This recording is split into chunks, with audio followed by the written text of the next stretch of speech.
Selamat pagi semuanya anak-anak. Pagi, Pak. Pagi, Pak. Bagaimana kabarnya hari ini? Sehat. Sehat, Pak. Oke, Baik, Pak. Terima kasih. Senang bertemu kembali dengan anak-anak kami pada pembelajaran dari pertemuan kedua. Ya, bagaimana kondisi jaringan di sana? Mendukungkah apa terkendala? Luar biasa. Bagus, Pak. Ya, ada yang bagus jaringannya, ada yang kurang bagus. Mudah-mudahan pada selesai akhir pembelajaran bisa berjalan dengan lancar. Baik, sebelum kita memulai pembelajaran, ada banyak kita menyerahkan diri kita dalam tangan Tuhan yang Maha Esa. Silakan satu orang membawa kita di dalam doa. Baik teman-teman semuanya, mari kita bersatu dalam doa. Doa dimulai. Doa selesai. Sekarang kita akan menyanyikan lagu wajib.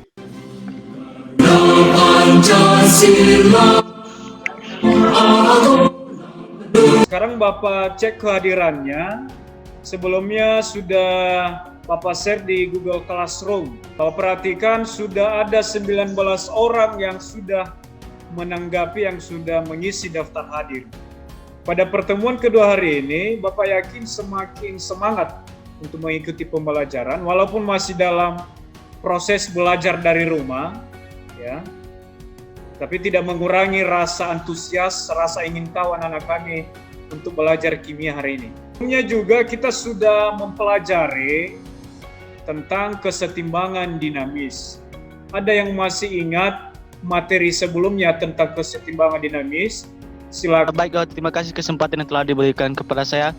Kesetimbangan dinamis adalah suatu keadaan di mana laju reaksi ke kanan sama dengan laju reaksi ke kiri dan berlangsung secara terus-menerus. Demikian, terima kasih. Pertemuan yang kedua kita akan masuk pada materi yang baru. Ya. Pada materi yang baru tentang tetapan kesetimbangan. Ya, mari kita perhatikan peta konsep. Jadi pada pertemuan kedua kita akan masuk pada tetapan kesetimbangan. Tujuan pembelajaran yang pertama, membuktikan persamaan tetapan kesetimbangan berdasarkan hukum kesetimbangan.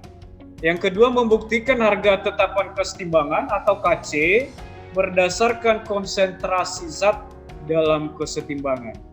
Yang ketiga, membuktikan harga tetapan kesetimbangan berdasarkan reaksi-reaksi. Mari kita perhatikan video berikut.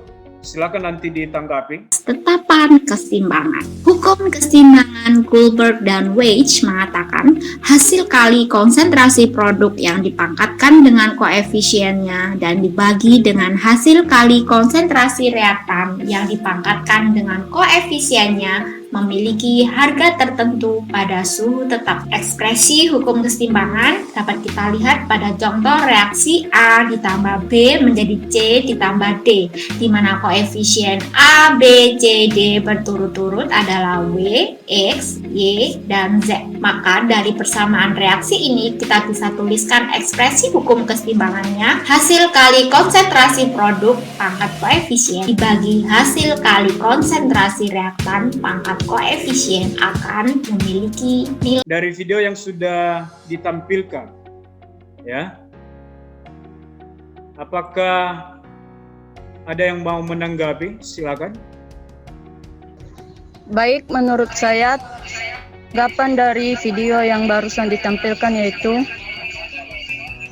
di sana dijelaskan tentang tetapan kesetimbangan.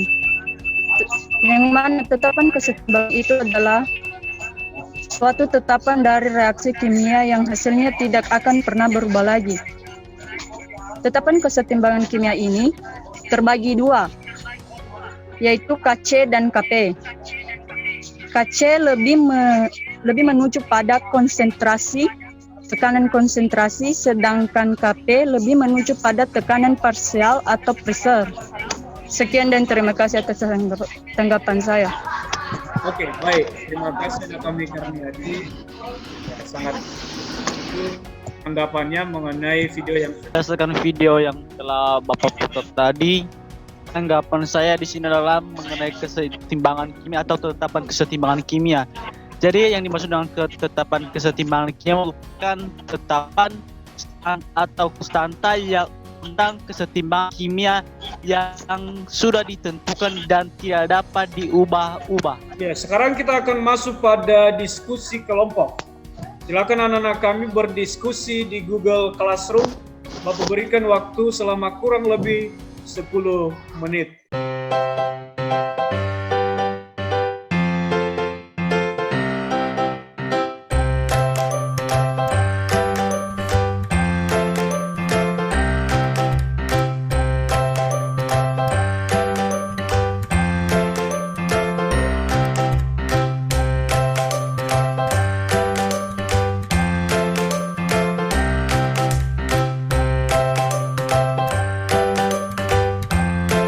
Bapak berikan kesempatan kepada setiap kelompok melalui ketua kelompok untuk menyampaikan hasil presentasi dari setiap kelompok.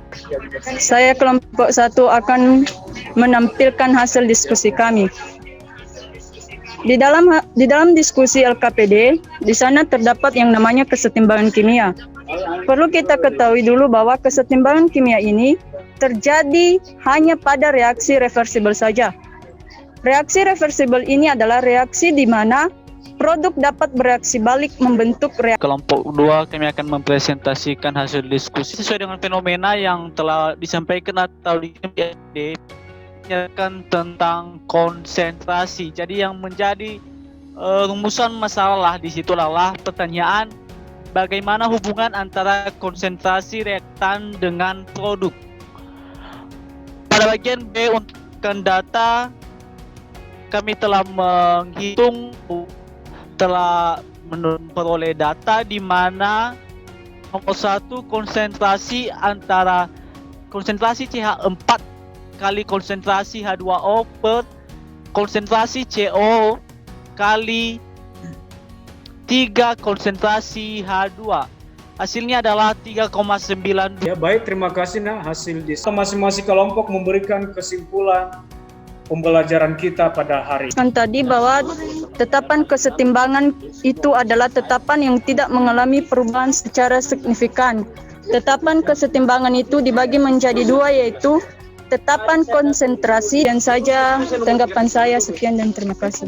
Ya baik, terima kasih nak. Jadi dari pembelajaran kita hari ini bisa kita simpulkan bahwa dalam keadaan kesetimbangan pada suhu tetap, maka hasil kali konsentrasi zat-zat hasil reaksi dibagi dengan hasil kali konsentrasi reaksi. Nah, di mana masing-masing konsentrasi dipangkatkan dengan koefisien reaksinya. Kita refleksikan pada hari ini, apakah peserta didik kami ada kendala mengikuti pembelajaran daring? Tidak, Pak. Oh, ada juga yang ada kendalanya? Tidak. Iya. Oke, mungkin masalah jaringan, mungkin ada beberapa yang tidak bisa gabung. Jadi Bapak sudah share ya evaluasinya di Google Classroom. Silakan dikerjakan, Bapak berikan waktu selama kurang lebih 1 jam nantinya. Silakan dikirim di Google. Pertemuan berikutnya, kita akan masuk pada faktor-faktor yang mempengaruhi pergeseran kesetimbangan. Silakan dicari referensi, silakan dibaca bukunya supaya lebih mudah memahami pada pertemuan. Sebelum kita akhiri pembelajaran kita hari ini, kembali kita berdoa. Silakan. Doa dimulai. Doa selesai. Ya baik, terima kasih anak kami Karniati sudah mewakili. Demikian saja pembelajaran kita hari ini anak-anak kami. Jadi kembali saya sapa kita semuanya. Selamat pagi semuanya anak-anak. Selamat pagi, Pak.